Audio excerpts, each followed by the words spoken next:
करोड़ों लोग पेटीएम से जुड़े हैं। कोई पेटीएम पेमेंट बैंक का ग्राहक है तो कोई एप्लीकेशन पर मिल रही सुविधाओं का इस्तेमाल करता है। जितने लोग उतने ही सवाल। पेटीएम शेयर में भी लोगों का पैसा डूब गया। हालांकि पिछले 3-4 दिन में 45% से ज्यादा की गिरावट के बाद पेटीएम शेयर में 3% से ज्यादा की बढ़ोतरी देखी गई। फिलहाल पेटीएम शेयर 451 रुपए से ज्यादा पर है। लेकिन बड़ा सवाल यह है कि बढ़ोतरी कितने दिन जारी रहेगी। खबर यह भी है कि मुकेश अंबानी की कंपनी जियो पेटीएम वॉलेट का अधिग्रहण कर सकती है। हालांकि बाद में जियो फाइनेंशियल सर्विस ने पेटीएम को सहारा देने से मना कर दिया।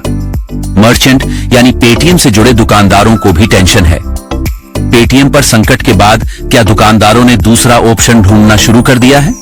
क्या दुकानदार पेटीएम की क्यूआर कोड जैसी सुविधाएं इस्तेमाल कर पा रहे हैं? यूजर्स की कंफ्यूजन दूर करने के लिए हमने फाइनेंशियल एक्सपर्ट से बात की। आपकी सारी शंका हम दूर करने जा रहे हैं। लेकिन सबसे पहले बता दें कि आपको घबराने की कोई जरूरत नहीं है। पेटीएम बैंक में जमा आपका पैसा कहीं जाने वाला नहीं है। A few moments later. जिनका पेटीएम वैलेट में या पेटीएम पेमेंट बैंक में जो पैसा डिपॉजिट है वो उसके ऊपर कोई असर नहीं होगा।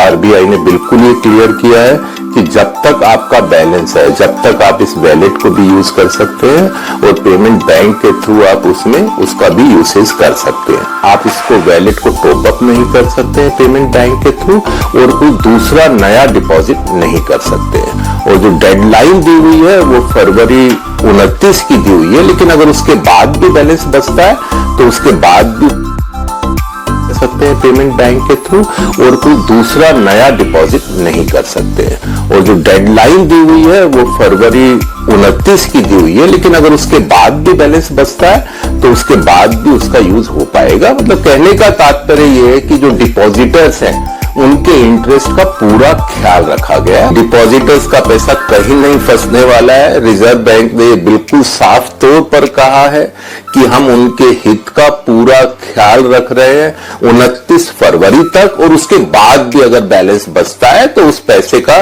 तमाम तरह का जो इस्तेमाल पहले होता है वो रहेगा। कतई कोई परेशानी नहीं आने वाली है, क्योंकि जो पेटीएम वैलेट है वो तो खाली एक ऑप्शन है। हमारे पास पेमेंट के दुनिया भर के ऑप्शंस हैं। आज फास्टैग काम करेगा, क्योंकि फास्टैग का एक अलग सिस्टम होता है काम करने का। उसमें पैसे को टॉप अप करना होता है। जो आप पैसा टॉप अप कर चुके हैं वो जब तक वो एग्जॉस्ट नहीं होता, जब तक वो फास्टैग काम करेगा।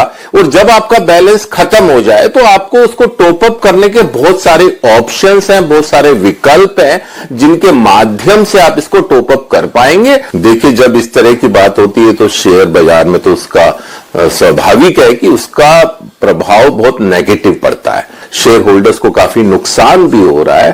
तो उसके लिए तो ज्यादा कुछ नहीं कर सकते, जो नुकसान होना है होना, लेकिन जो कंप्लायंस है वो बहुत जरूरी है।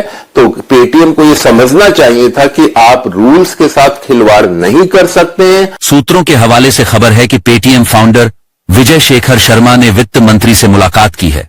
सरकार या उससे जुड़ी कोई भी संस्था अगर कोई बड़ा फैसला करती है तो लोगों के हित को ध्यान में रखा जाता है। इसलिए पेटीएम पर एक्शन से पहले आरबीआई ने जरूर कोई सॉलिड प्लान बनाया होगा।